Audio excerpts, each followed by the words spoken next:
അധ്യായം 1. ഇരുട്ടിന്റെ നഖങ്ങൾ. Palaeolithic age. ആകാശം കറുത്തിരുണ്ട്. വായുവിൽ വന്യമൃഗങ്ങളുടെ ഗന്ധം പടർന്നു നിൽക്കുന്ന ഒരു കാലം. വയനാടൻ മലനിരകളിലെ ഒരു ഗുഹയ്ക്കുള്ളിൽ ചെമ്പൻ ശ്വാസമടക്കി പിടിച്ചിരുന്നു. പുറത്ത് പേമാരി പെയ്യുകയാണ്. മിന്നൽ പിണരുകൾ ആകാശത്തെ കീറിമുറിക്കുമ്പോൾ അവൻ കണ്ടു, ഗുഹയുടെ കവാടത്തിൽ 10 അടി ഉയരമുള്ള ഒരു സാബർ ടൂത്ത് കടുവ. അതിന്റെ കണ്ണുകൾ കത്തുന്ന കനൽ പോലെ ചുവന്നിരുന്നു.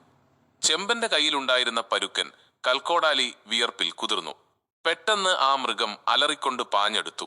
തന്റെ ഗോത്രത്തെ രക്ഷിക്കാൻ ചെമ്പൻ ആ കൂറ്റൻ മൃഗത്തിന് നേരെ ചാടി വീണു. കല്ലും നഖങ്ങളും തമ്മിലുള്ള ആ പോരാട്ടത്തിൽ ചോര തെറിച്ചു.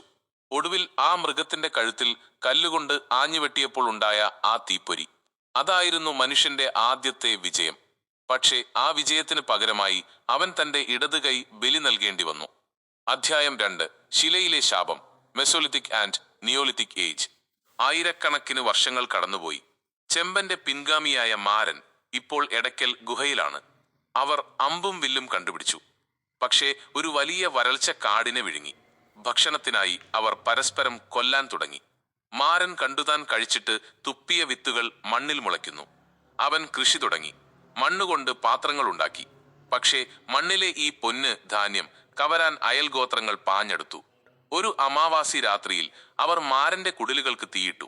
കത്തുന്ന കുടിലുകൾക്കിടയിൽ നിന്ന് തന്റെ കുഞ്ഞിനെയും കൊണ്ട് ഓടുമ്പോൾ മാരൻ ശപിച്ചു, ഈ മണ്ണ് ഇനി ചോരയുടേതാണ്. അധ്യായം 3. ഉരുകുന്ന ലോഹം. Chalcolithic and bronze age.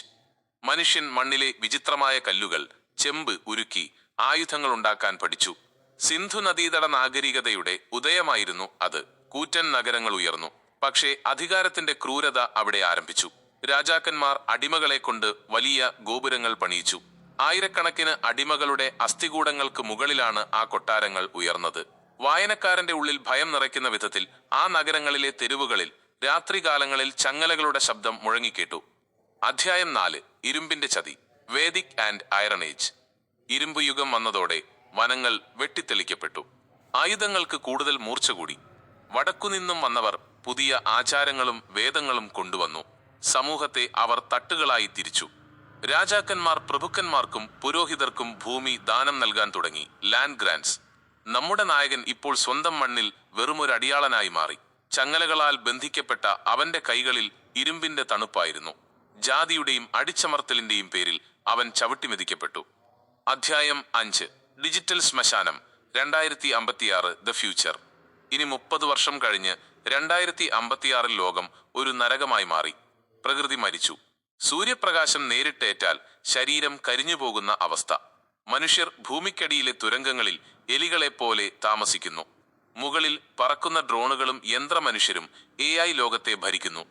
നമ്മുടെ നായകൻ ആര്യൻ ഒരു വിചിത്രമായ ദൗത്യത്തിലാണ്. അവൻ ഒരു പഴയ മ്യൂസിയം തകർത്ത് അവിടുന്ന് ഒരു വസ്തു മോഷ്ടിച്ചു. അവന്റെ പൂർവികനായ ചെമ്പൻ ഉപയോഗിച്ച ആ പഴയ കൽക്കോടാലി. യന്ത്രങ്ങൾ അവനെ വേട്ടയാടാൻ പിന്നാലെയുണ്ട്. വായുവിൽ ഹോലോഗ്രാമുകൾ തെളിയുന്നു. ആര്യൻ ആ തുരങ്കത്തിന്റെ അറ്റത്തെത്തി. അവിടെ വെച്ച് അവൻ ആ കൽക്കോടാലി കൊണ്ട് ഒരു സൂപ്പർ കമ്പ്യൂട്ടറിന്റെ സർക്യൂട്ടിൽ ആഞ്ഞടിച്ചു. ഒരു വലിയ സ്ഫോടനത്തോടെ ലോകത്തിലെ മുഴുവൻ സാങ്കേതിക വിദ്യയും നിലച്ചു. ലോകം വീണ്ടും ഇരുട്ടിലായി. ചരിത്രം ഒരട്ടം പൂർത്തിയാക്കി. മനുഷ്യൻ വീണ്ടും ആ ഗുഹയ്ക്കുള്ളിലെ തീപ്പൊരിക്കായി കാത്തിരിക്കുന്ന ഒരു വേട്ടക്കാരനായി മാറി.